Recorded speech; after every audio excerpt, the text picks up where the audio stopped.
यो एवढ्या एवढ्या सकाळ सकाळचं कुठे चाललाय तुम्ही विचार करत असाल. यो गॉगल घालून मास्क घालून कुठे चाललाय. चला तर मग सांगतो. 9 नोव्हेंबरला बलिगडे स्पर्धा झालेली चंद्रदादा पाटीलने ठेवलेली 8 तारखेला मेसेज केलेले रील्स बक्षीस वितरण राष्ट्रकुल कुस्ती आखाडा विटामध्ये ठेवलेली. यो का विषय ओळखला असेल तुम्ही. डायलॉगवरून ओळखला असेल तुम्ही. यो माझा वर्ग मित्र ब्लॉगर पजा अब्दुल टेत काही कामानिमित्त आलेला प्रज्वल. मला वाटलं पण नव्हतं प्रज्वल मला भेटायला येईल. प्रज्वल संकट काही बोलणं झालं. लवकरच 2026 मध्ये भेटू. ठीक आहे टाकावडीच्या मैदानाला दे तिथं गेलं आपलं.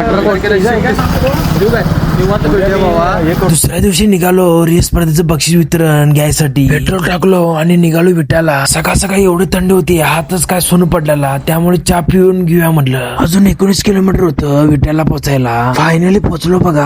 आत गेल्यावर सगळीजण आलेली. सर्व रील विनर आलेले बघा. इथं क्रिएटर संगत सोबत बोलत असताना त्यानंतर महाडचे 2 जण होते बघा. माझ्या व्हिडिओची जर्नी महाड मधूनच सुरुवात झाली. चंद्रदादांच्या ऑफिस मध्ये पोहोचलो. आत गेल्या गेल्या त्यांना बघितलं आणि त्यांच्या पाठीमागचा गदा बघून एवढं भारी वाटत होतं. आणि चंद्रदादांना स्टेजवर बघितलेलं आणि समोर बघितलेलं मला काय समजच नव्हतं. एवढं भारी वाटत होतं की नाही शेवटच वाटत होतं. दादांनी रील्स विनरांना प्रत्येकाचे गाव प्रत्येकाचे नाव सर्वांच्याकडून माहिती घेतली. दादांसोबत सर्वजण थोडे गप्पा मारत बसले. त्यानंतर बक्षीस वितरण द्यायला सुरुवात केली. दादांसोबत सर्वजण फोटो काढून घेतले. कुस्ती आखाडा बघून आम्ही जेवणासाठी निघालो.